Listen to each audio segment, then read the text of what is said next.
सर्ववेदान्तसिद्धान्त गोचरं तमगोचरं गोविन्दं परमानन्दं सद्गुरुं प्रणतोऽस्म्यहम्। ఓం శాంతి శాంతి శాంతి.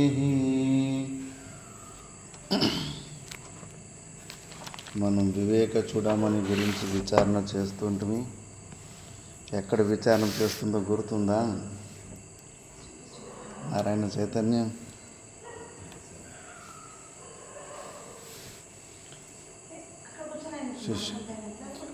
శిష్యుడు ఒక ప్రశ్న అడుగుతాడు. 7 ప్రశ్నలు. 7 ప్రశ్నలు ఏమడిగాడు? 7 ప్రశ్నలు. నేను వివేక చూడమనికి మూలమే అది. శిష్యులు అడిగిన 7 ప్రశ్నలు. బంధం అంటే ఏమిటి? ఇంకా కో నామ బంధ కథమేషాగత, ఈ బంధం ఎలా వచ్చింది, ఎలా నిలబడింది? 3 ప్రశ్నలు అవి. మళ్ళా అనాత్మ కోసం అనాత్మ, అనాత్మ అంటే ఏంటి? చాలా అయింది. వోల్టేజ్ హెచ్చు తక్కువ. మైకే మొదలు వినిపిస్తుంది కదా. అనాత్మ అంటే ఏంటి, ఆత్మ అంటే ఏంటి, ఈ రెండిటి వివేకము ఎలా చేయాలి? ఈ 7 ప్రశ్నలు అడిగాడు శిష్యుడు. ఇది బాగా గుర్తుపెట్టుకోవాలి వివేక చూడమని. శిష్యుడు గురు దగ్గరికి పోయి అడగాల్సింది 7 ప్రశ్నలే. కో నామ బంధ కథమేషాగత కథం ప్రతిష్టాస్య కథం విమోక్ష, మోక్షం ఎట్లా దొరుకుతుంది? బంధము అంటే ఏంటి, ఎక్కడి నుంచి వచ్చింది? 2వ ప్రశ్న, అనాది కాలం నుంచి ఈ బంధం ఎలా నిలబడింది? 3వ ప్రశ్న. 4వ ప్రశ్న, మోక్షం ఎలా వస్తుంది? 5వ ప్రశ్న, ఆత్మ అంటే ఏంటి? 6వ ప్రశ్న, అనాత్మ అంటే ఏంటి? 7వ ప్రశ్న, ఈ రెండిటి వివేకం, ఈ రెండింటిని వేరువేరుగా ఎలా తెలుసుకోవాలి? ఈ 7 ప్రశ్నలు శిష్యుడు అడుగుతాడు. ఈ 7 ప్రశ్నలు ఉత్తరంగానే మొత్తం వివేక చూడమని ఉంటుంది. అది గుర్తుపెట్టుకోలేకపోతే కనుక మనం దేని గురించి విచారం చేస్తున్నామో మర్చిపోతుంది. శిష్యుడు అడిగిన ప్రశ్నలకి ఉత్తరం ఇస్తూ ఉంటాడు. ఫస్ట్ ఇంకా శిష్యుడు చాలా భయంతో ఉన్నాడు. కొన్ని పుస్తకాలు చదువుకున్నాడు, జపాలు చేసుకున్నాడు, అక్కడ ఇక్కడ సత్సంగాలు విన్నాడు. అయినా కూడా ఆయనకు ఈ సంసార నివృత్తి జరగడం లేదు. అవే రాగద్వేషాలు, అవే దుఃఖాలు, ఆ నొప్పుల నుంచి ఏమీ ముక్తి కలగలేదు. అందుకే సొంతంగా ప్రయత్నం చేసి చూశాడు. అట్లే ఏమన్నా ఈ బంధం నుంచి తొలగించుకోవాలా అని చెప్పేసి. కుదిరినప్పుడు భయపడిపోతాడు. అమ్మో ఇదేమిది మాయ ఇట్లుంది. తెలుసుకున్నా కూడా దీని గురించి కొద్దిగా తెలుసుకున్నా, పరమాత్మ అంటే ఇట్లా మాయ సంసారం మాయ అని తెలుసుకున్నా కూడా ఇది నన్ను వదిలిపెట్టడం లేదు కదా. అప్పుడు గురువుల దీన్ని ఆశ్రయిస్తాడు. తన వల్ల కానందుకు, మన వల్ల మనకి పని అయిపోతే కానీ ఇంకోరి దగ్గరికి ఎందుకు పోతాం? తన వల్ల కానందుకు పోయిడ్చి గురువు దగ్గర పోయిడ్చి శరణాగతి అవుతాడు. శాస్త్రం కూడా అదే చెప్తుంది. నీకు ఎన్ని తెలివితేటలు ఉన్నా కూడా ఉపదేశాన్ని మాత్రం నువ్వు గురువుల ద్వారానే పొందాలి అని శాస్త్రం చెబుతూ ఉంటుంది. ఎందుకంటే అందరికీ ఇష్టమే పరాధీనత, ఇంకోరి కింద ఉండాలనేది ఎవరికి ఇష్టం ఉండదు. అందరూ స్వతంత్రంగానే ఉండాలనుకుంటారు. స్వతంత్రంగానే ఇంకోరి దగ్గర చేయి చాపకుండానే పని అయిపోతుందంటే కానీ ఫస్ట్ దాన్నే ప్రయత్నం చేస్తారు. అది కుదిరినప్పుడు ఇంకా వేరే వాళ్ళ దగ్గర అడగాల్సిన పరిస్థితి వస్తుంది. శిష్యులు కూడా అంతే. ఇప్పుడంతా సొంతంగా విచారణ చేసి చూసిండు. వాడు అడిగే ప్రశ్నలోనే అర్థమైపోతుంది. వాడికి వీటి గురించి అన్నీ తెలుసు. ఈ సంసారం మాయ అనేది తెలుసు, కానీ దాని నుంచి విముక్తి ఎట్లా పొందాలనే విషయం తెలియదు అంతే. అందుకే గురువు దగ్గర మొత్తం చెప్పుకుంటాడు. నేను ఈ సంసారంలో చాలా దుఃఖాన్ని అనుభవిస్తున్నాను. వేపుడు ఫ్రై ఏపుడైపోయినట్లు ఏపుడైపోయిన కష్టాలతోటి దురదృష్ట వాతై భీతం ప్రపన్నం, నేను చాలా భయపడి ఉన్నాను. ప్రపన్నం, నీకు చాలా కంప్లీట్ సరెండర్ అయిపోయినాను గురుదేవా, నువ్వు నన్ను రక్షించు, నువ్వు ఎలా ఏం చేస్తావో తెలియదు, నన్ను ఈ బంధం నుంచి ముక్తిని కలిగించు అని సరెండర్ అయిన తర్వాత ఈ శిష్యుడు 7 ప్రశ్నలు అడుగుతాడు. ఆ 7 ప్రశ్నల్లో ఫస్టు చాలా భయపడి ఉన్నాడు కాబట్టి గురువు ఫస్టు మా వైష్ట విద్వన్ తవనాస్త్యపాయ, నువ్వు భయపడకరా నాయన, ఫస్ట్ నువ్వు ఆ భయాన్ని వదిలిపెట్టేసి సంసార సింధోస్తరణేస్తుపాయ, ఈ సంసార సాగరాన్ని దాటడానికి ఒక ఉపాయం ఉంది కాబట్టి నువ్వు భయపడద్దు, వదిలిపెట్టేయి. మళ్ళీ ఈ ఉపాయం ఏదో కొత్త ఎక్స్పెరిమెంట్ కాదు, కొత్త వైరస్లు వచ్చినప్పుడు కొత్త వ్యాక్సిన్లు కనిపెట్టేటప్పుడు ఎలకల మీద పరీక్ష చేసేది కాదు. ఈ ఉపదేశము ద్వారా, ఈ మార్గము ద్వారా ఎంతోమంది ఋషులు మోక్షాన్ని పొందినారు.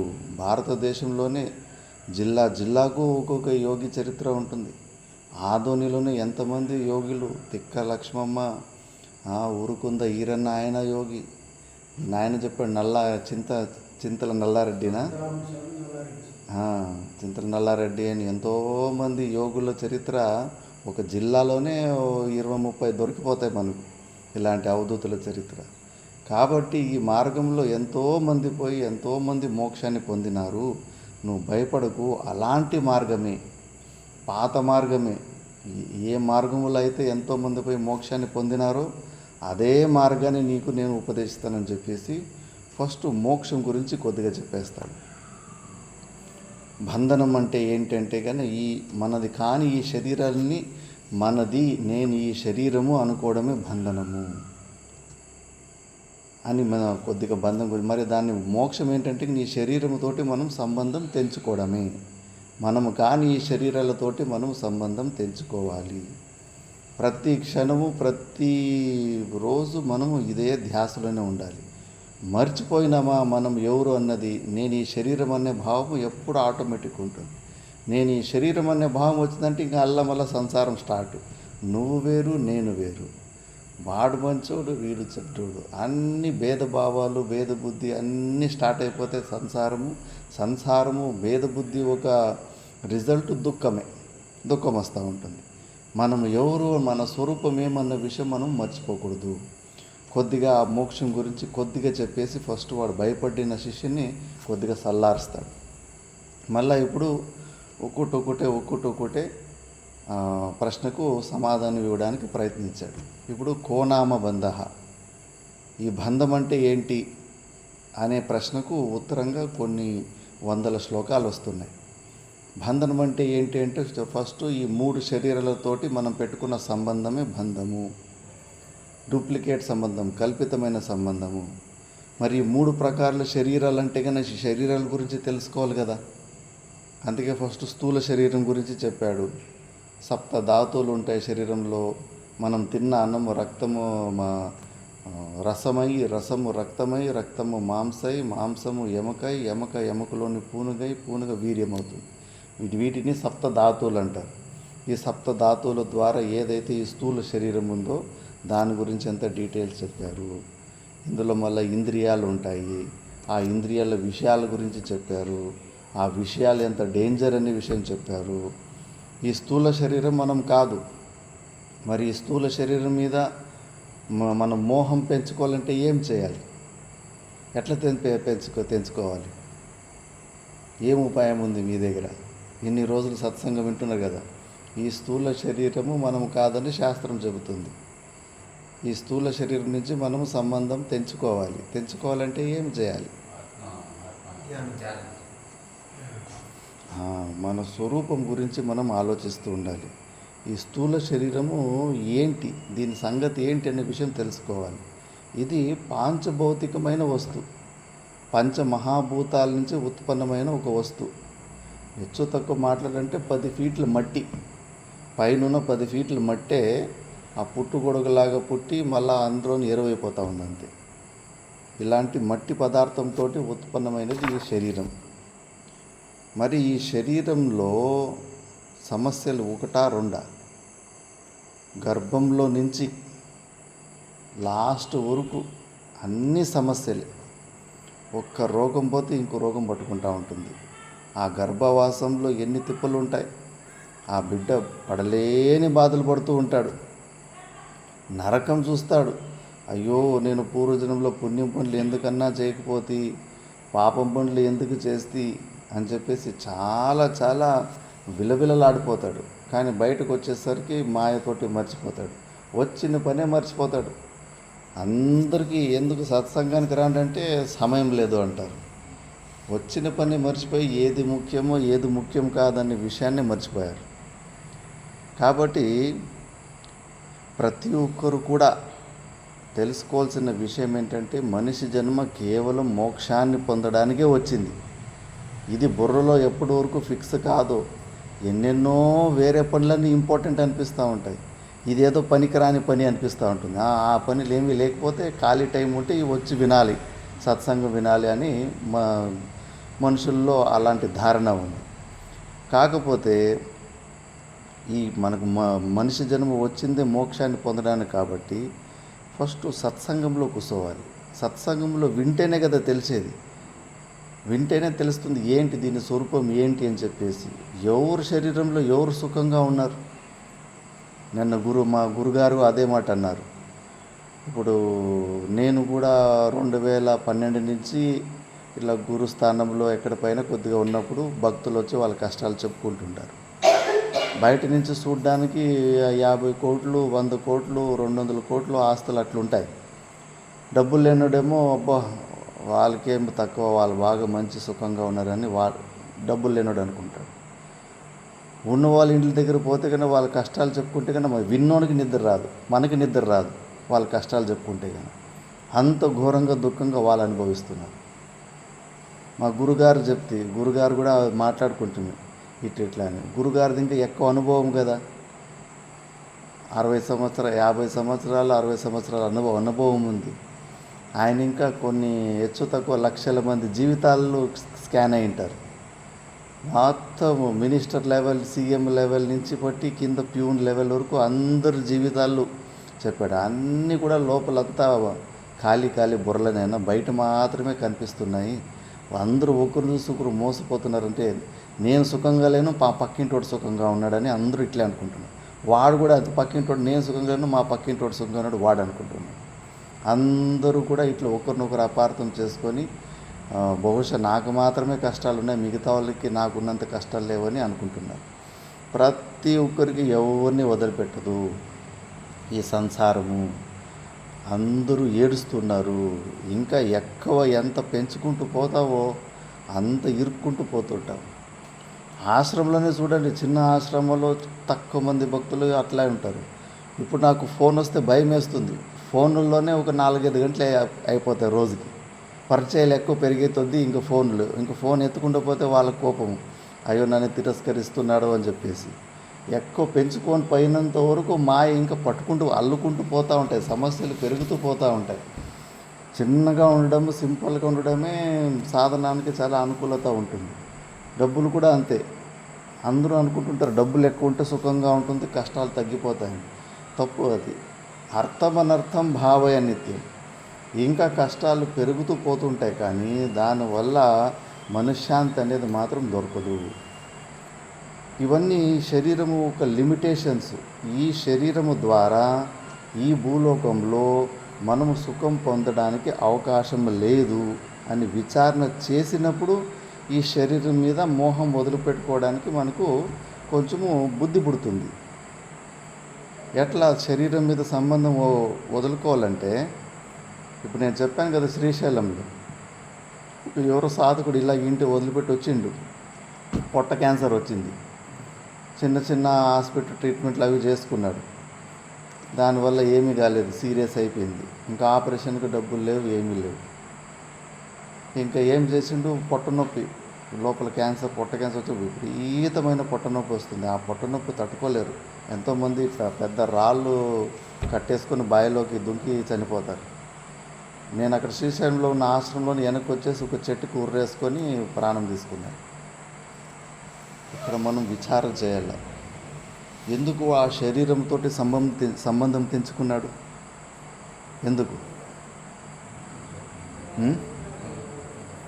మహాదేవమ్మ, ఆ వ్యక్తి ఎందుకు శరీరంతో సంబంధం తెంచుకున్నాడు, వద్దు అనుకున్నాడు?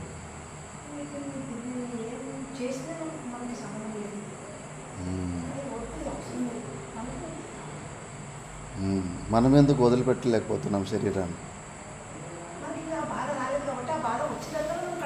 ఇది ఈ శరీరముతోటి మనకు ఉన్న మోహాన్ని వదులుకోవాలనుకుంటే మనకు ఈ శరీరంలో కష్టాలు రావాలి. కష్టాలు రాకపోతే ఈ శరీరాన్ని వదులుకోవాలనుకునే భావన పుట్టుద్ది, ఇంకా పట్టుకోవాలనే భావన పుడుతుంది, బతకాలనే ఆశ పుడుతుంది. ఇది సీక్రెట్.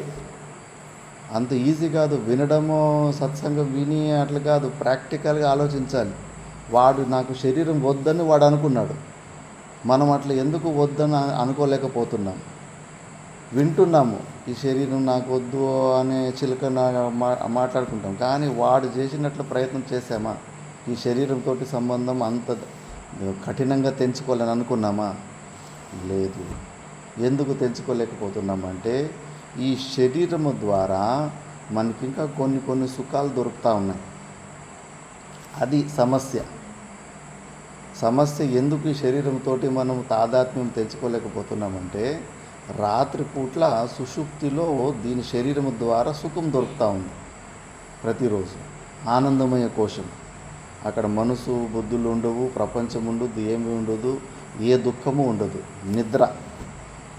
ఇక్కడే చిదానంద అవధూతులని గీతా మహాత్మ రాసిన వాళ్ళు, ఆయనకు అర్థమైపోయింది. బాగా అంతఃకరణ శుద్ధి ఉన్న వాళ్ళకి తెలుస్తుంది ఎక్కడ ఇరుక్కుంటున్నాము అని చెప్పేసి. అక్కడే ఎక్కువ పని చేసుకుంటారు, అక్కడే తపస్సు చేసుకుంటారు.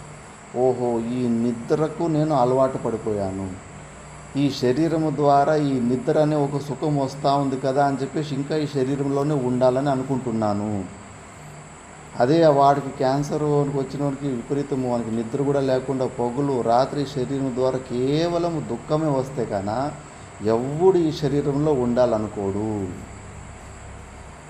సుఖ దుఃఖ భోగాయతనం ఇదం శరీరం అంటారు. సుఖము దుఃఖము అనుభవించడానికి ఇదొక మాధ్యమం ఈ శరీరము. ఈ శరీరము ద్వారా కేవలం మనకు దుఃఖమే వచ్చిందనుకో, వద్దర నాయన ఈ శరీరం సవాసం వద్దని ఆత్మహత్య చేసుకున్న వాళ్ళంతా అందరికి కూడా ఈ వివేకం వచ్చేస్తుంది. ఈ శరీరము ద్వారా నాకు ఏ ప్రయోజనము లేదు, మొత్తం దుఃఖమే వస్తూ ఉందని చెప్పేసి ఆ శరీరాన్ని వదిలేసుకుంటారు. మరి మనము అట్లే చేయాలనా? అది శాస్త్ర నిషిద్ధ కర్మము, శాస్త్ర విహిత కర్మము కాదు. అది ఆత్మహత్య కిందకు వస్తుంది, మళ్ళీ ప్రేత జన్మలకు వెళ్ళాలి. మరి ఎట్లా? నాకు కూడా ఈ శరీరంలో ద్వారానే నాకు దుఃఖం వస్తుంది. ప్రతిరోజు గాఢ నిద్రలో పడుకున్నప్పుడు ఈ శరీరము భాన లేనప్పుడు, మనసు బుద్ధి లేదు, శరీరము ఉలికి లేదు, ప్రపంచం లేదు, దుఃఖం లేదు. కాబట్టి నేను కూడా తెలుసుకున్నాను, ఈ శరీరము ద్వారానే నాకు దుఃఖం వస్తుందని. నాకు కూడా ఈ శరీరం వద్దు. ఎట్లా తెంచుకోవాలి? వివేకము ద్వారా, సాధన చతుష్టయ సంపత్తుల ద్వారా, తపస్సు ద్వారా ఈ శరీరం మీద మనము మోహము తొలగించుకోవాలి. ఎప్పటి వరకు మనం ప్రాక్టికల్గా అభ్యాస రూపంలో ఈ శరీరానికి సుఖాలు ఇచ్చే వాటిని వదిలిపెట్టేసి ఇలాంటి తపశ్చర్య ద్వారా మనము దీన్ని ట్రైనింగ్ చేస్తే, విచారణం చేస్తూ ఉంటే వదిలిపెట్టేస్తుంది. ఈ శరీరం మీద ఉన్న మోహం వదిలిపెట్టేస్తుంది. ఇది పైనున్న పొర, ఇప్పుడు పైనున్న షర్టు తీయకుండానే లోపలున్న బనీని తీయాలంటే ఎట్లయితుంది? ఇంకా ఈ స్థూల శరీరం మీదనే మోహం పోగొట్టుకోవడానికి మనకు కష్టమవుతా ఉంది. ఇంకా లోపలున్న సూక్ష్మ శరీరం, దాని గురించి వస్తుంది. ఇప్పుడేమో బంధం అంటే ఏంటి అని ఒక ప్రశ్న అడిగాడు శిష్యుడు. ఆ బంధం అంటే ఏంటి అనే ప్రశ్న అడిగితే గాన ఈ 3 ప్రకారాల శరీరాలు ఉంటాయి మనలో: స్థూల శరీరము, సూక్ష్మ శరీరము, కారణ శరీరం అని చెప్పేసి. ఈ 3 శరీరాలతోటి మనం పెట్టుకున్న సంబంధమే కాల్పనిక సంబంధమే ఇది బంధనము. తాడుతోటి ఆవుని ఎట్లా ఏ గంటులో కట్టేశాడు, బంధించాడని కళ్ళారా చూస్తే గన దాన్ని ఎట్లా విప్పాలో మనకి అర్థమవుతుంది. మనలో ఉన్న పరమాత్ముడు సచ్చిదానంద స్వరూపుడు ఈ శరీరాలతోటి ఎట్లా కట్టిపడ్డాడు? బంధనం అంటే ఏ గంటి వేశాడు? ఏ ముడి గంటి వేశాడు? ఆ బంధనం ఏంటి అని కరెక్ట్గా తెలుసుకుంటే మనకు తెంచుకోవడానికి ఆస్కారం దొరుకుతుంది. అందుకే శాస్త్రం ఉంటుంది, అతస్మిన్ తద్బుద్ధి. ఏది యథార్థంగా లేదో అది ఉన్నట్టుగా మనం భావించుకుంటాము, అదే బంధనము. మనకు ఈ 3 ప్రకారం శరీరాలకి ఏ సంబంధము లేదు. ఇది పంచభూతాలకు సంబంధించిన మెటీరియల్. మన స్వరూపమేమో సచ్చిదానంద స్వరూపము. మనము కాని ఈ శరీరాన్ని మనది నేను అనే ఏదైతే పెట్టుకున్నామో దీన్నే బంధనం అంటారు. డూప్లికేట్ సంబంధం ఇది, కాల్పనికమైన సంబంధము. అవి ఎన్నో దృష్టాంతాలు చెప్పాను. నాయన కొంచెం కొత్తగా వచ్చాడు కాబట్టి 2-3 దృష్టాంతాలు చెప్తాను. ఒకడు ఫ్రెండ్ మొబైల్ చూస్తూ ఉంటాడు. ఒక కాలు కింద మడుచుకొని ఒక కాలు సాంపుకొని గోడ కొరుకొని మొబైల్ చూసుకుంటూ ఉంటాడు. మిగతా ఫ్రెండ్లు వానికి ఆట పట్టేయాలని చెప్పేసిందిను ఏ కాలైతే మడుచుకో ఉంటాడో దాని ముంగట అలాంటి జీన్స్ ప్యాంట్లోకి గడ్డి దొరికేసి దాన్ని పొడుగుటుగా అది రెండో కాలు కూడా సాపినట్టుగా అది డూప్లికేట్ కాలును ముందు పెట్టేస్తే కన్నా ఇంకా దారిలో నుంచి ఎవరు పిచ్చోడు నడుచుకొని వచ్చినట్టు వచ్చేసి పెద్ద బండరాయి తీసుకొని కాలు మీద వేసేస్తాడు. Jeans pant కాలుకేస్తాడు. కాలుకేసేసరికి వాడు అయ్యో నిజంగానే నా కాలు మీద రాయి వేసేసాడని చెప్పేసి అయ్యయ్యో అని నిజంగానే ఆ నొప్పి అనుభవం అవుతుంది. మళ్ళీ లేచి చూస్తే వాడు ఒరిజినల్ కాలు అలాగే ఉంటుంది. అంటే ఆ కాసేపు ఆ ప్యాంటు అది బంధం ఏమున్నో అది నా కాలు అని అనుకున్నందుకు వానికి ఆ నొప్పి తగిలిందా లేదా, టెన్షన్ తగిలిందా లేదా. అట్లే భ్రాంతి. ఆ భ్రాంతి వాడిది కాని కాలుని నా కాలని అనుకున్నాడా లేదా, డూప్లికేట్ కాలుని పెట్టినందుకు. మనము కూడా అంతే. మనము కాని ఈ శరీరము నేను అనేది మనం సంబంధం పెట్టుకున్నాం, కాల్పనికమైన సంబంధం. ఆ సంబంధం తెంచుకోవాలంటే ఈ శరీరంలో ఉన్న దోషాలు చూసుకోవాలి. విచారణ చేసుకోకుండా పోతే అన్నీ బాగానే ఉన్నాయి అనిపిస్తూ ఉంటుంది, వైరాగ్యం రాదు. ఈ శరీరం ఇంకా చేతులు కాళ్ళు ఆడుతున్నాయి. నాయనకు ఆడియో కట్ అయిపోయింది, వినిపిస్తా లేవు చెవులు. అలాంటి పరిస్థితి వస్తుంది. అప్పుడు ఏమి చేయలేము మనం. ఇంద్రియాలు పరాధీనత వయసు అయిపోయిన తర్వాత ఎవరో ఒకరు అణువులో బతకాల్సిన పరిస్థితి వస్తూ ఉంటుంది. పుట్టినప్పుడు పరాధీనత, పని చేసేటప్పుడు పరాధీనత, అసలు వృద్ధావస్థలో కూడా పరాధీనత. ఎప్పుడు ఇలాంటి పరాధీన అవస్థలో దీనావస్థలో ఉంటే మనకి ఇంకెప్పుడు మోక్షం కలుగుతుంది? మనకేమో ప్రతి ఒక్కరికి స్వతంత్రం కావాలని ఉంటుంది కోరిక. ఆ స్వతంత్రము స్థూల రూపంలో చూసుకుంటాం, కానీ నిజమైన స్వతంత్రం పొందాలి కదా. ఈ శరీరాలతోటి స్వతంత్రాన్ని పొందాలి కదా. మనసుతోటి ఈ శరీరాలకు ఉన్న సంబంధం కట్ చేసుకుంటే కానీ అప్పుడు స్వతంత్రాలు అయిపోతాం. ఈ శరీరంలో దోషాలు ఉన్నాయి, చాలా డేంజర్ పొజిషన్లో ఉన్నాము. ఈ శరీరంలో మనకు ఏమాత్రము సుఖము వచ్చే సంభావననే లేదు. ఆ కొద్దిపాటు నిద్రలో వచ్చే సుఖము, కొద్దిగా జాగ్రత్త అవస్థలో లేచేటప్పుడు మనకి ఇష్టమైన పదార్థాలు తిన్నప్పుడు వచ్చే సుఖము, ఆ సుఖాల గురించి కొద్దిగా మనము దోష దర్శనాలు చేసుకుంటే కన్నా అప్పుడు ఈ శరీరం వద్దప్ప దీని సహవాసమే వద్దు. ఈ శరీరం వల్ల ఇన్ని సమస్యలు వస్తున్నాయి, ఎనఫ్ ఈజ్ ఎనఫ్. ఈ జన్మకు ఏదో జన్మ తీసుకొని వచ్చేసాము, ఇంకోసారి పుట్టుడు వద్దప్ప సచ్చుడు వద్దు, సాలు అయిపోయింది అని చెప్పేసి ఈ ప్రకారంగా వైరాగ్యం తెచ్చుకుంటే ఈ శరీరం ద్వారా నాకు ఏ ప్రయోజనము లేదు, దీనివల్ల ఇంకా ఇది ఉంటేనే నాకు దుఃఖాలు రావడానికి ఆస్కారం ఉంటుంది అని బాగా విచారణ చేస్తే అప్పుడు ఈ స్థూల శరీరం మీద మోహం పోతుంది. విచారణ చేస్తూ ఉంటాం. దాని తర్వాత సూక్ష్మ శరీరం ఉంటుంది, అదే మన నిజమైన స్వరూపం. భారతదేశంలో పుట్టిన వాళ్ళకి ఈ స్థూల శరీరము అందరికీ తెలుసు, మట్టిలో ఇక్కడే పూడ్చిపెట్టేస్తారు. దాని తర్వాత మళ్ళీ ఏదో సూక్ష్మ శరీరం మనలో నుంచి పైకి వెళ్ళిపోతుంది, అది నరకానికి స్వర్గానికి పోతుందనే విషయం బాగా తెలుసు సనాతన ధర్మంలో. శాస్త్రం కూడా అదే ఉంటుంది, అదే మన నిజమైన స్వరూపం అని.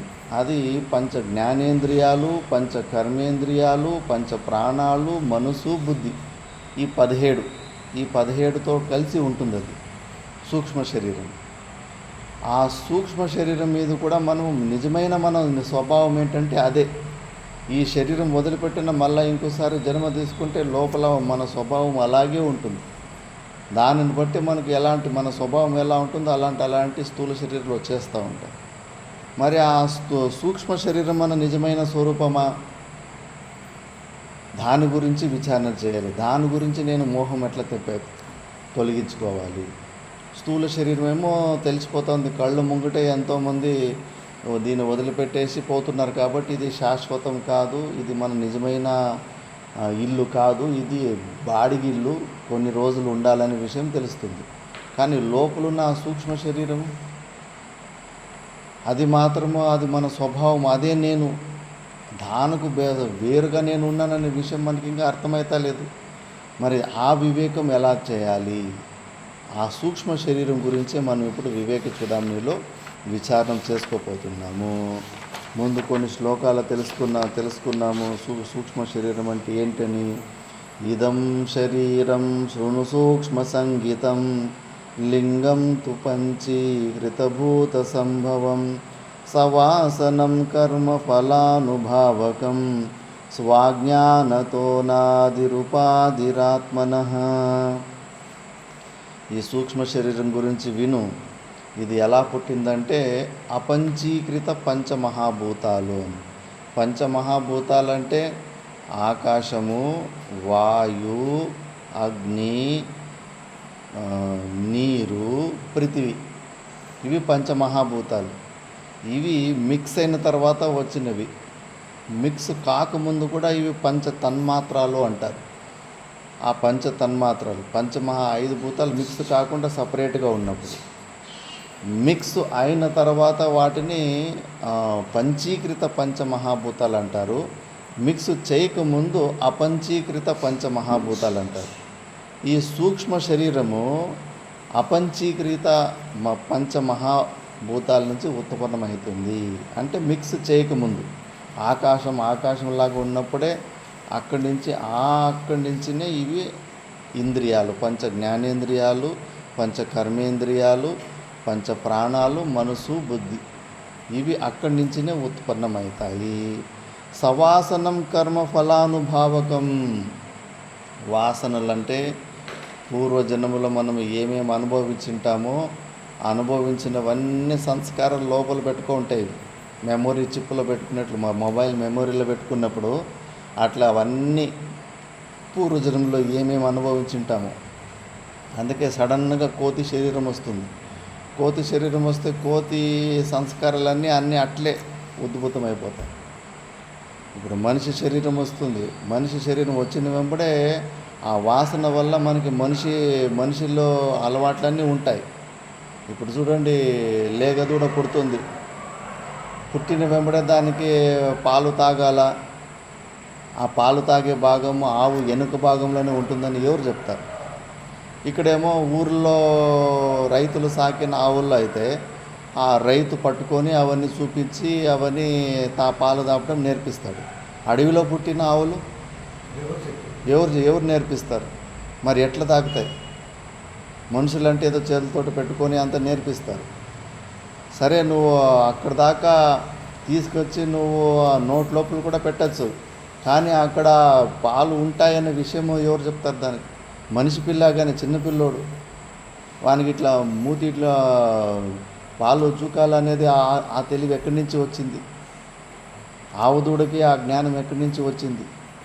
ఎవరు ట్రైనింగ్ ఇచ్చారు? అంటే ఇవన్నీ సంస్కారాలు మనలో ఉన్నాయి. ఎన్ని జన్మలు ఎత్తినామో, ఆవు జన్మ ఎత్తింటాము, కుక్క జన్మ ఎత్తింటాము, అవన్నీ తింటాము. ఆ యోనిలకు వెళ్ళిపోతే ఆ సంస్కారాలు టక్కన ఆటోమేటిక్గా వచ్చేస్తూ ఉంటాయి. అందుకే ఈ సూక్ష్మ శరీరంలో ఉంటాయి ఇవన్నీ. ఈ అలవాట్లు, ఈ అనుభవం చేసినవి ఇవన్నీ కూడా ఆ సూక్ష్మ శరీరంలో ఉంటాయి. కాబట్టి సవాసనం అన్ని అనుభవాలని తీసుకొని పోతూ ఉంటుంది. అందుకే ఆశ్రమాలకు వచ్చిన తర్వాత స్వభావాలు చేంజ్ చేసుకోవాలంటారు. లోపల ఉన్న స్వభావాలు చేంజ్ కావాలా. బయట ఈ స్థూల శరీరంలో ఏ మార్పులు వచ్చినా ఏమి స్థూల శరీరం ఇక్కడే ఖతమైపోతుంది. వచ్చే జన్మకి సూక్ష్మ శరీరమే, లోపల ఉన్న స్వభావమే వచ్చేది. ఈ జన్మలో నువ్వు దాన్ని చేంజ్ చేసుకోలేదా, మళ్ళీ అదే స్వభావం ఇంకో జన్మకు కూడా అదే వచ్చేస్తుంది. అదే స్వభావం వస్తే ఇదే ప్రపంచంలోనే పుట్టాలి, మనుషుల మధ్యలోనే పుట్టాలి. ఈ జన్మలో మనకు ఏమేమి సమస్యలు వచ్చాయో వచ్చే జన్మలో కూడా అవే సమస్యలు వస్తూ ఉంటాయి. ఎందుకంటే లోపల ఉన్న మన స్వభావం అది ఉంది. ఆ స్వభావానికి అనుకూలంగా మనుషులు ప్రపంచం అలాగే ఉంటుంది.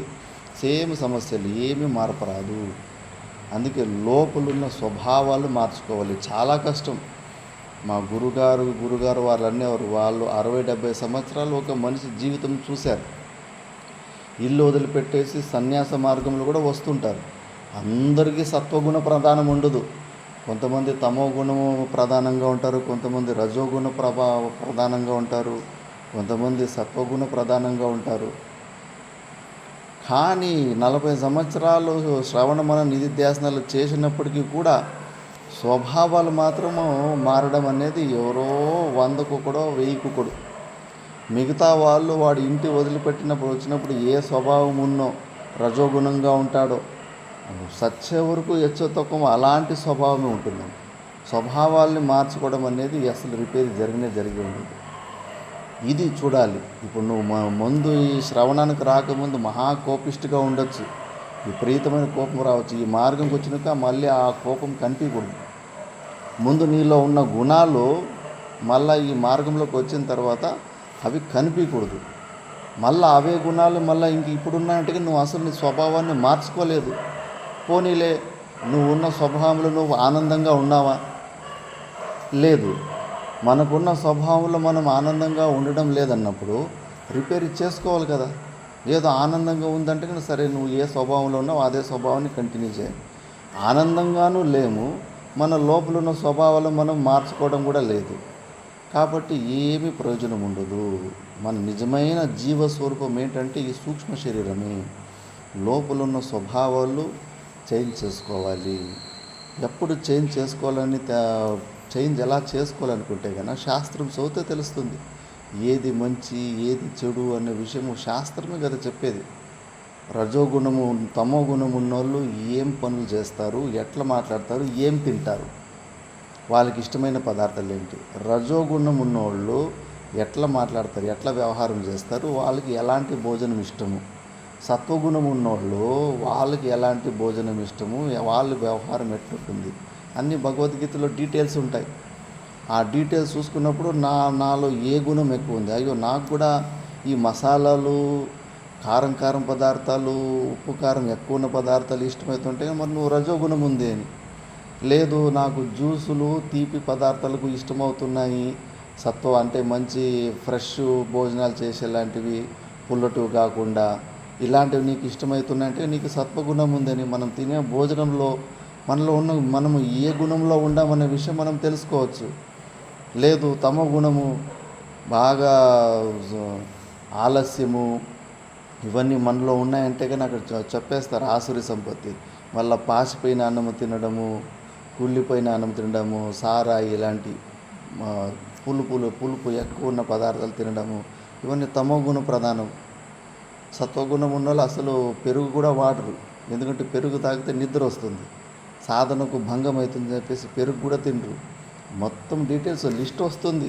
ఏ పదార్థాలు తమో గుణం ఉన్నోళ్ళు ఎలాంటి పదార్థాలు ఇష్టపడతారు, రజోగుణం ఉన్నోళ్ళు ఎలాంటి పదార్థాలు ఇష్టపడతారు, సత్వగుణం ఉన్నోళ్ళు ఎలాంటి పదార్థాలు ఇష్టపడతారు అని చెప్పేసి. అలా మనం అవి చూసుకున్నప్పుడు ఓహో తమో గుణ రజోగుణంలో ఉంటే తప్పకుండా మళ్ళా పశుపక్షుల యోనులకి రజోగుణం అన్నా పర్వాలేదు, మళ్ళీ ఇంకోసారి మనిషిగా పుట్టే ఛాన్సెస్ ఉంటాయి. తమో గుణం ఉంటే ఎంతో కంపల్సరీ పక్షిగానో లేదో ప్రాణిగానో పుట్టాల్సి ఉంటుంది. రజోగుణం ఉంటే వాడు మంచి పనులు చేసింటే, రజోగుణం ఉన్న వ్యక్తి ఊరికి కూర్చోలేడు. వాడు ఉరుకుతుంటాడు, తన చుట్టూ ఉన్న వాళ్ళు కూడా ఉరికిత్తీస్తూ ఉంటుంటాడు యాక్టివిటీ. అది ఒకవేళ మంచి పనుల్లో ఇట్లా ఆశ్రమాల్లో సేవ ఆ బాధ్యతలు ఈ బాధ్యతలు తీసుకొని అక్కడ రజోగుణ శక్తిని వాడుకు ఖర్చు పెట్టుకున్నాడంటే దానివల్ల పుణ్యము ఉత్పత్తి అవుతుంది. ఆ ఖర్చుని ఇంకోరిని హింస పెట్టడంలో, ఇంకోరిని ఇబ్బంది పెట్టడంలో ఆ శక్తిని వాడుకుంటే ఇంకోరిని కంట్రోల్ చేయాలని, ఇంకోరిని గులాములుగా పెట్టుకోవాలని అక్కడ ప్రయోగించుకుంటే కన్నా దానివల్ల ఇంకోటికి దుఃఖం కలుగుతుంది. ఆ పాపం ఫలం వల్ల మళ్ళీ నరకానికి కూడా పోయే అవకాశం ఉంటుంది. ఇంకా సత్వగుణ ప్రధానమున్నాడు దైవీ సంపత్తులు. దేవతల్లో ఏమేమి గుణాలు ఉంటాయో మృదువుగా మాట్లాడడము, పరోపకారము, అందరికీ సహాయం చేయడం, ఎంత చేతనైతే అంత సహాయం చేయడము, ఇలాంటి శాస్త్రము, పూజలు, జపము, సత్సంగాలు, సేవ, ఇవన్నీ కూడా సత్వగుణ ప్రధానంలో ఉన్నోళ్ళు ఉంటారు. కానీ ఆ సత్వగుణంలో కూడా అది కూడా బంగారు సంఖ్యలు. ఇవి రజోగుణము సిల్వర్ సంఖ్యలు, బేడీలు. ఇంకా తమో గుణము ఇనుపవి. బంగారం అయితే ఏంది, బంధనమే కదా. మంచి గుణాలు కూడా అంతే. మంచి గుణాలు కూడా పుణ్యం వలదు, పాపం వలదు, రెండూ జన్మహేతువులు. మళ్ళీ భూలోకంకి జన్మ, నువ్వు ఎక్కువ పుణ్యం ఉన్నా కూడా ఆ పుణ్యం అనుభవించడానికి స్వర్గానికన్నా పోవాలి, మళ్ళీ భూలోకం కన్నా వచ్చి దాన్ని అనుభవించాలి. పాపం కూడా అంతే. పాపము, పుణ్యం, పాపము రెండు కూడా జన్మకు హేతువులు, మళ్ళీ జన్మకు రావాల్సిన పరిస్థితి వస్తుంది. అందుకే ఫస్ట్ తమో గుణం నుంచి రజోగుణంలోకి పోయి, రజోగుణంలో నుంచి చూసుకోవాలి మనం మనలో నిజంగానే సత్వగుణాలు మనలో ఉన్నాయా, మనం ఎక్కడున్నామనే విషయం తెలుసుకొని నెక్స్ట్ స్టెప్ వేసుకుంటూ ఉండాలి. అప్పుడు సత్వగుణ ప్రధానంలో పోయిన తర్వాత సత్వం గుణంలో నుంచి మళ్ళీ ఈ సత్సంగము ద్వారా మొత్తానికి 3 గుణాలకు అతీతంగా వచ్చేయాలి. అప్పుడు ఏదన్నా మనలో స్వభావాలు చేంజ్ అవుతాయి ప్రయత్నం చేస్తే. లేకపోతే పుట్టుకతోటి కోపిష్టిగా ఉన్నోడు చచ్చే వరకు కోపిష్టిగానే చచ్చిపోతాడు, ఏమీ మార్పు రాదు. స్వభావాలు చేంజ్ చేసుకోవడం అనేది ఎదురీత కొట్టినట్లే. ఆ ఎదురీత కొట్టినట్లే ఎవరో గురుగారు చెప్పారు, చాలామందిని చూశారంట. 100 కుక్కరు, ఆ సాధువుల్లోనే 100 కుక్కరు, 1000 కుక్కరు అంతే. ఎవరన్నా వాళ్ళు ముందు బాగా కోపిష్టిగా ఉండి ఆలస్యంగా ఉన్నోళ్ళు అంటే వాళ్ళందరూ కొద్దిగా మార్పు వచ్చింది. మిగతా వాళ్ళు ముందు ఎట్లున్నారో చచ్చే వరకు అదే స్వభావంతో చచ్చిపోతుంటారు. మనం అలా జీవితము వేస్ట్ చేసుకోకూడదు. స్వాజ్ఞానత అనాది రూపాదిరాత్మ. మన స్వరూపం గురించి మనం ఎవరనే విషయం తెలుసుకోకుండా లోపల సూక్ష్మ శరీరమే మనము స్వభావం అనుకొని అనాది కాలం నుంచే, సృష్టి ఎప్పుడు పుట్టిందో అప్పటి నుంచి ఉన్నాం మనం. ఇంకా మోక్షాన్ని పొందలేదంటే కన్నా ఇంకా ఇక్కడ తిరుగుతున్నామన్న అర్థం. కాబట్టి ఇది అనాది నుంచి ఉంది. కాబట్టి ఈ సూక్ష్మ శరీరం గురించి బాగా తెలుసుకుంటే దాని మీద మోహం పోతుంది. మరి దీనికి అవస్థ ఏంటి? ముఖ్యంగా స్వప్నో భవత్యస్య విభక్త్యవస్థ స్వమాత్ర శేషేణ విభాతి యత్ర స్వప్నే తు బుద్ధి స్వయమేవ జాగ్రత్ కాలీన నానా విధవాసనాభిః కర్త్రాదిభావం ప్రతిపద్య రాజతే యత్ర స్వయం జ్యోతిరయం పరాత్మ. స్వప్నో భవత్యస్య విభక్త్యవస్థ. దీని ముఖ్య స్వరూపం చూడడానికి స్వప్నావస్థలోనే స్పష్టంగా కనిపిస్తుంది సూక్ష్మ శరీరము. పంచ జ్ఞానేంద్రియాలు, పంచ కర్మేంద్రియాలు, పంచ ప్రాణాలు, మనసు, బుద్ధి. జాగ్రత్త అవస్థలో కూడా ఉంటుంది ఇది. కాకపోతే జాగ్రత్త అవస్థలో ఈ స్థూల శరీరం కూడా ఉంది కాబట్టి మనకు తెలిసిలేదు. ఇప్పుడు రాత్రిపూట్ల సుక్కలు కనిపిస్తాయి, పగులు సుక్కలు ఉంటాయి లేదా ఆకాశంలో, పగులు కూడా ఉంటాయి. కాకపోతే సూర్యుని వెలుతురు వచ్చేసరికి సూర్యుని వెలుతురు ముంగట అవి అభిభూతం అయిపోతాయి. పగులు కూడా సుక్కులు ఉంటాయి. అలాగా అందుకే డే టైంలో మనం నక్షత్రాలు ఎవరికన్నా వేరేటోళ్ళకి చూపించాలంటే కన్నా, చిన్నపిల్లలు అడుగుతారు నక్షత్రం చూపి అంటే కన్నా, పగులు చూపించలేము. ఆడ సూర్యుని పవర్ ఉంటుంది, చుక్కల పవర్ మిక్స్ అయిపోయి ఉంటుంది కాబట్టి సరిగ్గా మనము వానికి జ్ఞానం ఇవ్వలేము. రాత్రిపూట్లు అయితే కన్నా మంచిగా చూపించచ్చు, చూడు అది చుక్క స్టారు అని చెప్పేసి. అలాగే ఈ స్వప్నావస్థలోనే మనము సూక్ష్మ శరీరం గురించి తెలుసుకోవడానికి బాగా ఆస్కారం ఉంటుంది. ఎందుకంటే ఈ శరీరము స్థూల శరీరం నుంచి సంబంధం కట్ అయిపోతుంది. స్వప్నంలో అక్కడ కొత్త శరీరం తీసుకుంటాం. ఆ కొత్త శరీరంలో అంతా మనసే, మానసిక ఇంద్రియాలు ఉంటాయి. మనసే ఒక శరీరాన్ని, మనసే ఒక ప్రపంచాన్ని సృష్టిస్తుంది.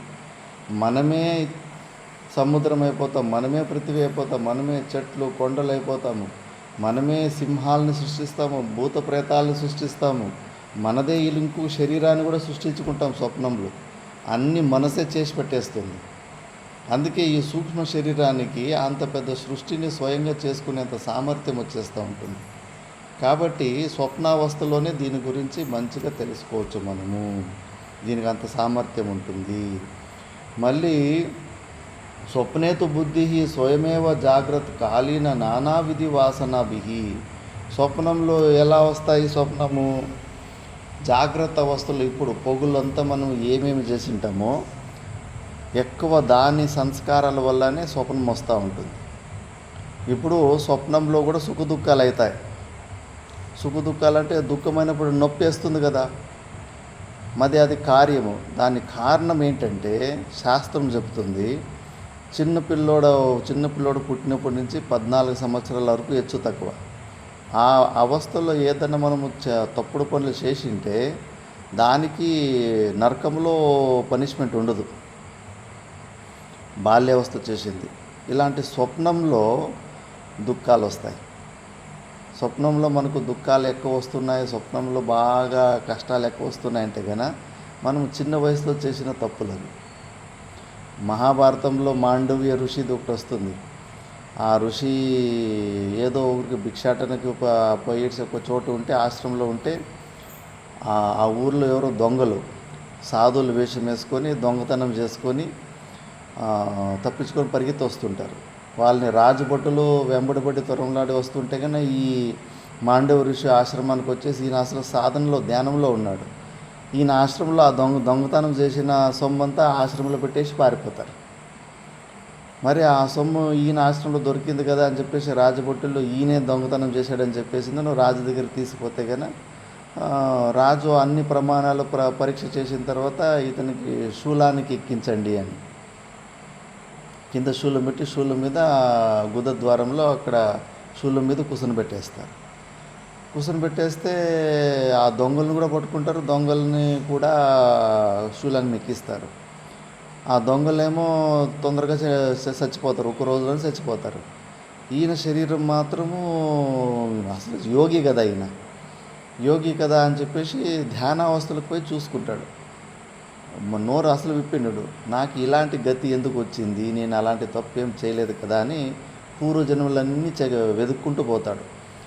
ఇలాంటి శూలి దండ నాకు వచ్చిందంటే దీనికి తగిన తప్పు ఏమైనా చేసినానా వెతుక్కుంటూ పోతే అసలు ఏ తప్పు చేసే ఉండడు.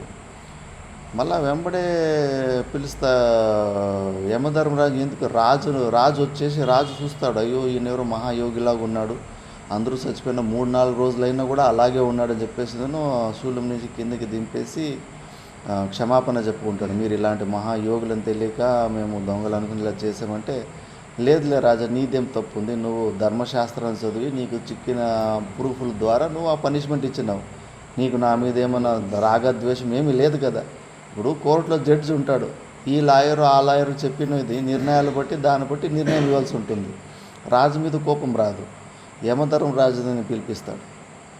ఋషులు కదా చాలా పవర్ఫుల్, ఇటు రా అని, ఏంటిది నాకు ఈ దండం ఎందుకు వేసావు అంటే అప్పుడు చూస్తే కన్నా లేదు మీరు చిన్న పిల్లోడుగా ఉన్నప్పుడు ఆ ఒక మిడతను పట్టుకొని ఒక ముళ్ళుతోటి మిడత గుదద్వారంలో ముళ్ళును గుచ్చేసి ఆ చెట్టుకు వదిలిపెట్టేసింటాడు. ఆ మిడత ఎటు పోలేక ఆ చెట్టులోనే ప్రాణం వదిలిపెట్టి ఉంటుంది. ఆ తప్పుకి ఈ శూలదండ వచ్చింది అంటాడు. అప్పుడు మూర్ఖుడా, నీకు తెలీదా, శాస్త్రం మర్చిపోయావు, నువ్వు నీ పని సరిగ్గా చేయడం తెలీదా, నేను అది నా వయసు ఎంత అంటే కానీ అప్పుడు ఇంకా 13 సంవత్సరాల కన్నా చిన్న వయసులో చేసింటాడు.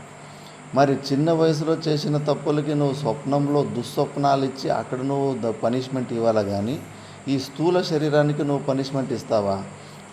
నీ కర్తవ్యం నీకు సరిగ్గా చేయడం రాదని చెప్పేసి అప్పుడే శాపం పెడతావు, పోయి శూద్ర యోనిలో పుట్టుపోని.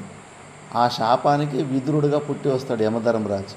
ఆ మాండవ ఋషి శాపానికే యమధర్మరాజు విదురుని మహాభారతంలో ధృతరాష్ట్రుడు పాండురాజు మళ్ళీ విదురునిగా యమధర్మరాజే వచ్చింటాడు ఆ ఋషి పెట్టిన శాపం. అందుకే స్వప్నాల్లో అనుభవించే మనం సుఖ దుఃఖాలు మనము జాగ్రత్త అవస్థలో చేసుకున్న కర్మలను బట్టి ఉంటాయి. ఈ జాగ్రత్త అవస్థలో మనం ఏమేమి అనుభవం చేసి ఉంటామో అవే మిక్స్ అయ్యి స్వప్నంలో వస్తుంటాయి. దీని ఒక ప్రతిబింబ రూపంలోనే వస్తూ ఉంటాయి. ఒకసారి బ్రిటిషు ఆయన వచ్చాడంట భారతదేశానికి, జర్మన్ ఆయన. వాళ్ళు అసలు ఏనుగులు చూసే ఉండరు, అటువైపు లేవు ఏనుగులు. ఇప్పుడైనా సర్కస్ వాళ్ళు తీసుకొని పోయి అక్కడ చూపిస్తుంటారు, కానీ అటుపైకి దేశాల్లో ఏనుగులు ఆఫ్రికా మళ్ళీ ఏషియా ఖండంలోనే ఉంటాయి. మిగతా ప్రపంచంలో ఎక్కడ ఏనుగులు లేవు. వాళ్ళకు భారతదేశానికి వచ్చి ప్రాణి పక్షుల జూ ఉంటుంది కదా, ఆ జూలో చూశాడు ఏనుగుని భలే విచిత్రంగా. వాళ్ళు ఎప్పుడు చూడలేదు కదా, దాన్ని బాగా చూశాడు. చూసేసరికి అది బుర్రలో బాగా రిజిస్టర్ అయిపోయింది. మళ్ళీ ఆ భారతదేశంలో అప్పటి కాలంలో అందరూ సీరలే కట్టుకుంటారు కదా, సీరలు కట్టుకుంటే బ్రిటిష్ వాళ్ళు ఉన్నారు. సీరలు కట్టుకున్న మధ్యలో వాళ్ళు అమెరికా వాళ్ళు కూడా, వాళ్ళు యూరోప్ వాళ్ళు కూడా, బ్రిటిష్ వాళ్ళు భార్య పిల్లలు ఉంటారు కదా. ఒక ఆమె సగం స్కర్ట్ వేసుకుంటారు కదా, స్కూల్ పిల్లలు వేసుకుంటారు. అలాంటి స్కర్ట్ వేసుకొని అక్కడ కనిపించింది. అయ్యో వీళ్ళు ఇంతమంది చీరలు కట్టుకున్న వాళ్ళ మధ్యలో ఆమె విచిత్రంగా కనిపించింది. ఆ ఏనుగుని చూశాడు, ఈ అమ్మను చూశాడు. ఇంకా రాత్రి పడుకుంటే కన్నా ఎవరో రాత్రి డోర్ కొట్టారంట, ఆ ప్రొఫెసర్ డోరు. రాత్రిపూట్ల డోర్ తెరిచి చూస్తే ఆ ఏనుగే ఆ స్కర్ట్ వేసుకొని వచ్చేసిందంట. మళ్ళా చూస్తే అది స్వప్నము. అంటే మనకు స్వప్నాలు ఎలా వస్తాయంటే, హైలైట్గా ఎక్కువ ఆసక్తితోటి మనం ఏమేమి చూసింటామో అవన్నీ మిక్స్ అయ్యి వస్తాయి, విచిత్రంగా వస్తాయి. మన స్వప్నాలు ఎలా వస్తున్నాయో దాన్ని బట్టి మనము జాగ్రత్త అవస్థలో ఏం చేస్తున్నాం అన్నది మనకు మన స్వభావం గురించి అది ప్రతీకం.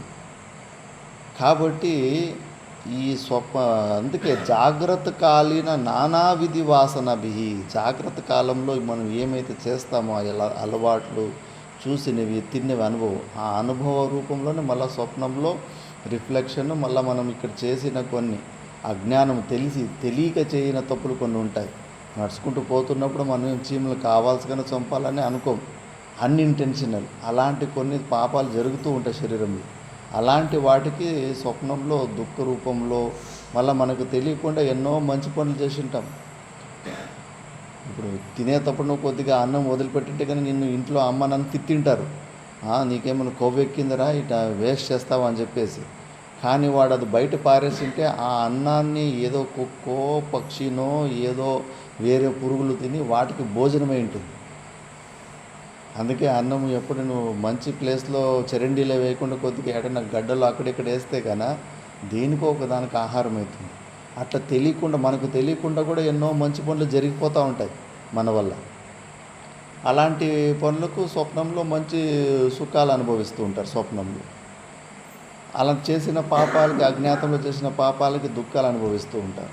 కాబట్టి ఈ జాగ్రత్త అవస్థల్లో చేసిన కర్మలకే పూర్వజన్మల వాసనలకు అనుకూలంగా మనకు స్వప్నాలు వస్తూ ఉంటాయి. కర్త్రాదిభావం ప్రతిపద్య రాజ్యతే, అక్కడ కూడా అంతే. మొత్తం సృష్టినంతా స్వప్నంలో మనమే సృష్టి చేసుకుంటాం, ఏనుగుల్ని, భూతాల్ని, ప్రేతాల్ని అంతా. కానీ అక్కడ ఒకే ఒక శరీరాన్ని నేను అని అనుకుంటాం. సో మన స్వప్నంలో మనదే ఒక శరీరాన్ని సృష్టించుకుంటాం. ఆ సింహాన్ని సృష్టించింది మనమే, భూత ప్రేతాలు సృష్టించింది మనమే. మనం సృష్టించిన సింహాన్ని చూసి పరిగెట్టు భయపడుతూ ఉంటాడు. ఎన్నోసార్లు స్వప్నం వస్తూ ఉంటుంది, వెనకాల నుంచి సింహం తొరుముకుంటూ వస్తూ ఉంటుంది. చెట్టు ఎక్కుతూ ఉంటాం, పరిగెత్తాలని చూస్తుంటాం, అసలు స్పీడే రాదు, స్లో అయిపోతుంది. పరిగెత్తాలనుకున్నా పరిగెత్తలేకపోతూ ఉంటాము. దాన్ని చూసి వచ్చి ఆ సింహం వచ్చి వెనకాల ఒక్కటేసి కరిసిన తర్వాత మెలకు అయిపోతుంది. అంత విచిత్రంగా మనమే సృష్టి చేసుకొని అందులో ఒక్క శరీరంతో నా శరీరం అనుకొని మనం సృష్టించిన సింహంతో మనమే భయపడుతూ ఉంటాము. కర్త్రాదిభావం ప్రతిపద్య రాజతే యత్ర స్వయం జ్యోతి రయం పరాత్మ. అక్కడ మనము జ్యోతి స్వరూపం, ప్రకాశ స్వరూపులం. ఇప్పుడు పొగలో అయితే సూర్యుని కిరణాల ద్వారా మనం అన్ని వస్తువులు చూసాము. రాత్రి అయితే ఇట్లా లైట్లు వేసుకొని దీపం ద్వారా మనము అన్ని వస్తువులు చూస్తున్నాము, టేబుల్ ఇవన్నీ. మరి స్వప్నంలో నువ్వు కళ్ళు మూసుకున్నావు, సూర్యుడు లేడు. మళ్ళీ స్వప్నంలో జరిగిన విషయాలన్నీ మనం చూసామా లేదా? ఏ లైట్ తోటి చూసావు? సూర్యుని వెలుతురుతోటి చూసావా, చంద్రుని వెలుతురుతోటి చూసావా? మనదే లైటు, మన లోపల ఉన్న పరమాత్ముడే లైటు, ప్రకాశ స్వరూపము, జ్యోతి స్వరూపం. మన స్వరూపము జ్ఞాన స్వరూపం. స్వప్నంలో చూడండి, కళ్ళు మూసుకుంటామా? సూర్యచంద్రులు బయటనే ఉన్నారు కదా, మన కంటి లోపలికి దూరైతే పోరు కదా వాళ్ళు. మరి స్వప్నంలో జరిగిన విషయాలన్నీ మనము పిక్చర్ చూసినట్లు చూసి మనకు అవన్నీ గుర్తుకొస్తున్నాయి లేదా? ఏ వెలుతురుతోటి చూసాం? అందుకే స్వయం జ్యోతి, మన లోపల ఉన్న ఆత్మ జ్యోతి స్వరూపము. ప్రతిరోజు మనకు తెలుస్తూ ఉంటుంది. అందుకే మనలో ఉన్న జ్యోతిని చూసుకోవాలి. జ్యోతి చూసుకుంటే కానీ దీపంలో ఉన్న జ్యోతి భూమధ్యలో చూసుకోవడం కాదు, మనమే ఆ జ్యోతి స్వరూపం, మనం ప్రకాశ స్వరూపము అన్న విషయాన్ని తెలుసుకోవాలి. అందుకే అది ఎత్ర స్వయం జ్యోతిరయం పరాత్మ, ఆ పరమాత్ముడు ప్రకాశ స్వరూపుడు అన్నదానికి స్వప్నంలో మంచిగా మనకు నిదర్శనం. జాగ్రత్త అవస్థలో కూడా ఆయన స్వయం ప్రకాశుడే. కాకపోతే మనకు అనిపిస్తుంది, లేదు నేను సూర్య కిరణాల వల్లనే చూస్తున్నాను, లేదు నేను లైట్ వల్లనే వస్తువులు చూస్తున్నాను, ఎక్కడుంది నాలో ప్రకాశం అని అనిపిస్తుంది. సరే జాగ్రత్త అవస్థలో అయితే అట్లా అంటావు, పడుకున్నప్పుడు సూర్యుడు లేడు, చంద్రుడు లేడు, ఏ ఎల్తరతోటి చూస్తూ నువ్వు? అందుకే నీ లోపల ఉన్న పరమాత్ముడు వెలుగు, ప్రకాశ స్వరూపుడు, జ్యోతి స్వరూపుడు అని తెలుసుకోవాలి. అందుకే దీనికి ఎన్నో ప్రమాణాలు ఉన్నాయి. కఠోపనిషత్తు, న తత్ర సూర్యో భాతి న చంద్ర తారకం నేమా విద్యుతో భాంతి కుతోయమగ్ని తమేవ భాంతం అనుభాతి సర్వం తస్య భాషా సర్వమిదం విభాతి అని. ఇది మన భారతదేశంలో ఈ జ్ఞానాన్ని ఇవ్వడానికే ఈ గుడిలు ఇవన్నీ చేశారు. మన జోగులాంబ దగ్గరికి పోయాము, మెయిన్ మందిరాల తర్వాత పక్కలో కొన్ని 2-3 మందిరాలు ఉండే పాతవి, ఒక్క లైట్ లేదు. గర్భగుడిలకు పోతే అంధకారము, మొబైల్ లైట్ వేసుకొని చూడాల్సి వస్తుంది. జోగులాంబ చూసారా లేదా? పక్కలో మొబైల్ లైట్ వేసుకొని లోపల పోవాలి. ఒక్క కిటికీ, చిన్న సైజు కిటికీ కూడా పెట్టలేదు గర్భగుడిలో. వాస్తవంగా గర్భగుడిలు అలాగే ఉండేవి. ఇప్పుడు జనాలకి తెలియదు, మొత్తం అంతా లైట్లు అవి ఇవి వేసి ఫుల్ ప్రకాశం చేసి పెడతారు. అది కాదు ధర్మం. అంధకారంలోనే గర్భగుడి ఉండాలి. దేవుని విగ్రహం కూడా అంతే. ఒక పూజారి ఉంటాడు. ఎవరన్నా భక్తులు ఆ దేవుని దర్శనం చేసుకోవాలని వచ్చినప్పుడు ఆ పూజారి ఆ హారతి జ్యోతిని వెలిగిస్తాడు. జ్యోతిని వెలిగించేసి భగవంతుని కింద పాదాల నుంచి పైన వరకు ఇట్లా హారతి ఇచ్చి చూపిస్తాడు. అప్పుడు వచ్చిన భక్తుడు, ఓహో నేను ఈ అగ్గి ఒక ప్రకాశము ద్వారా నేను భగవంతుని దర్శనం చేసుకున్నానప్ప అని ముక్కుంటా ఉంటాడు వచ్చిన భక్తుడు.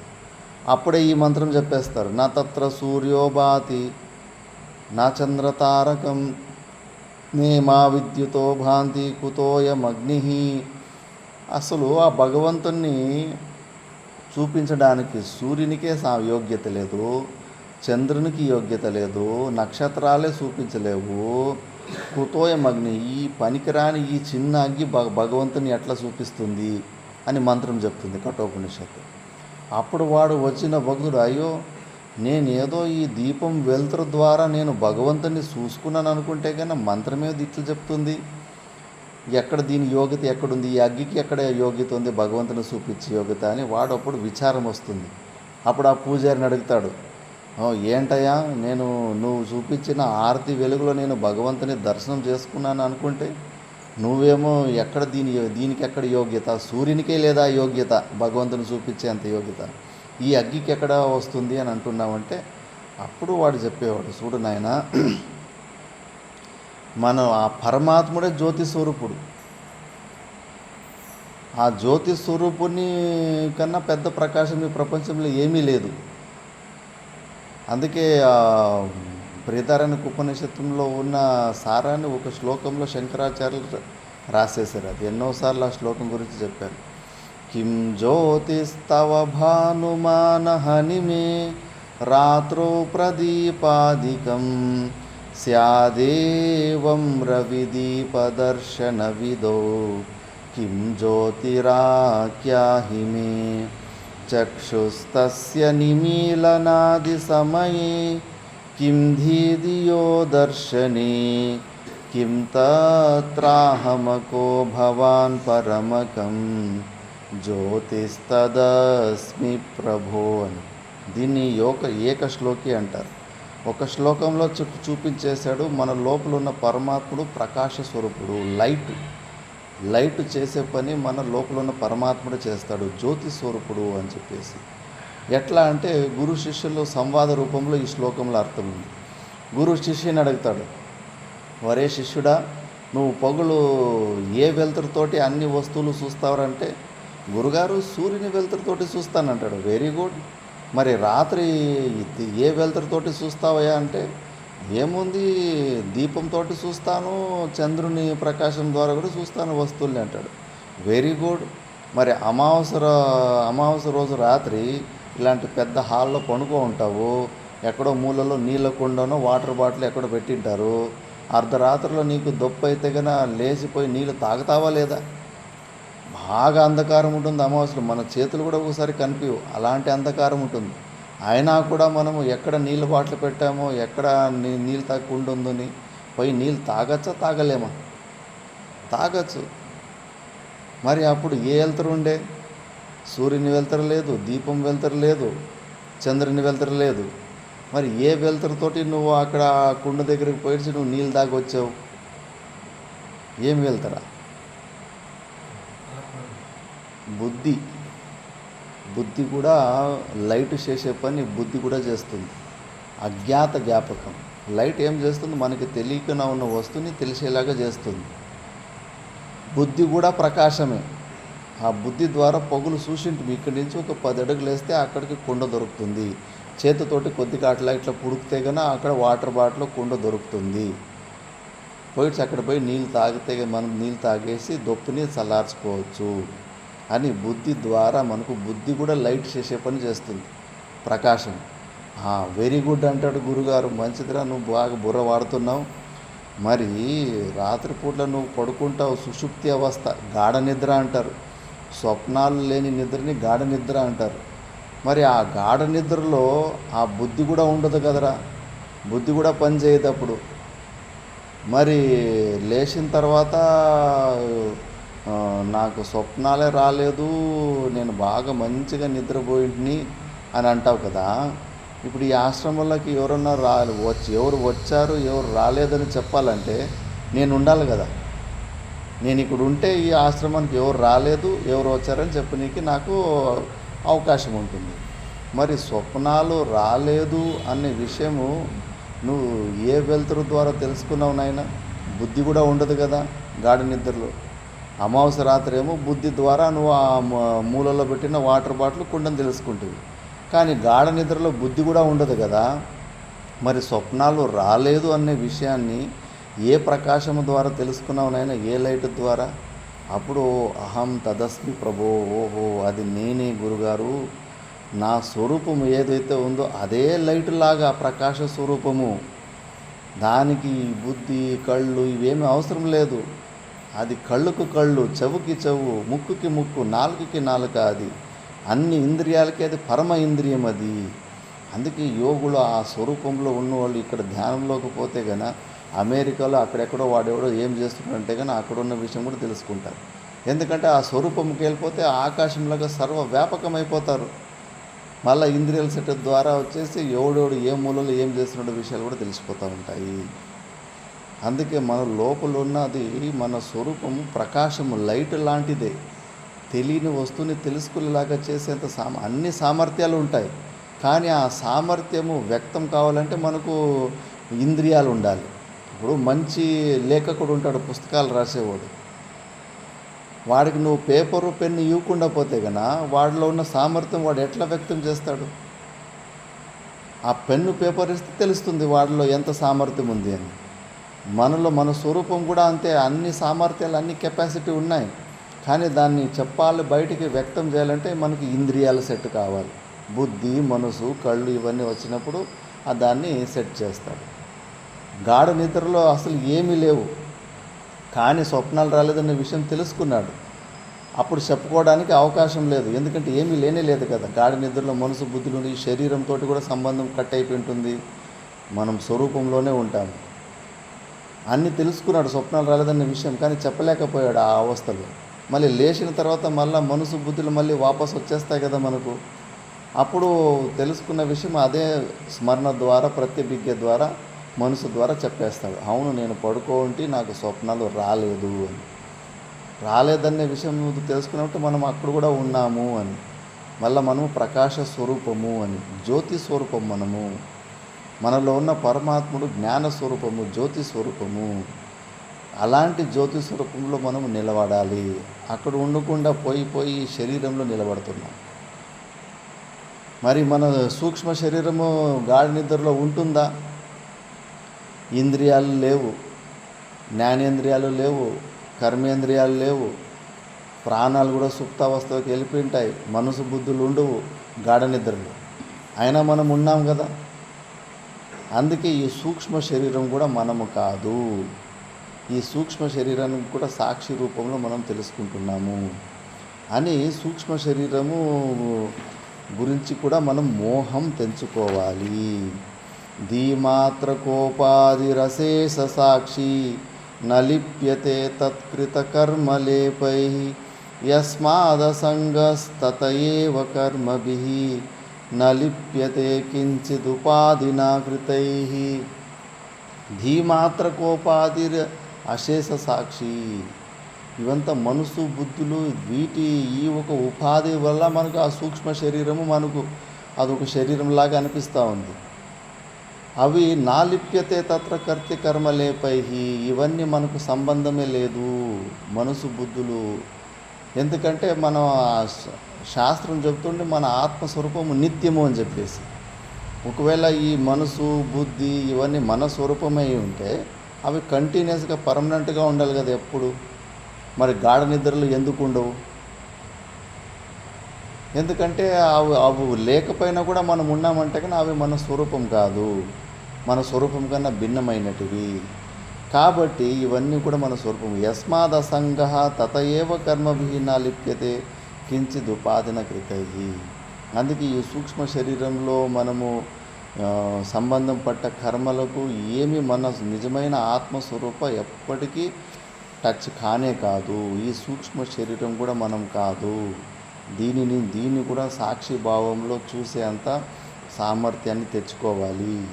లేకపోతే కానీ ఇదే నా స్వరూపం అని అనుకుంటూ ఉంటాం. మనసు బుద్ధులు ఏదైతే ఆలోచిస్తుంటామో అదే నేను అనుకుంటాం. మనసు బుద్ధులు నువ్వు కాదు.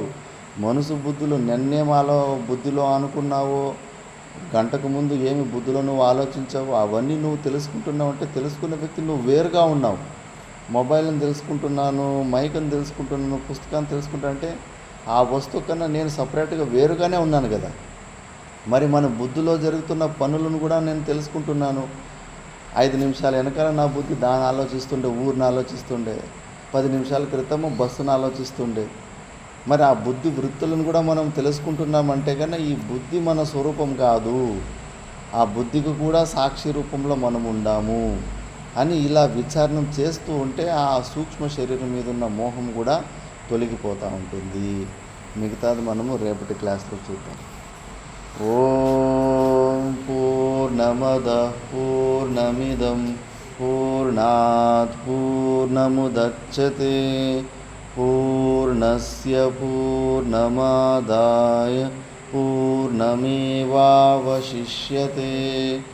ఓం శాంతి శాంతి శాంతి.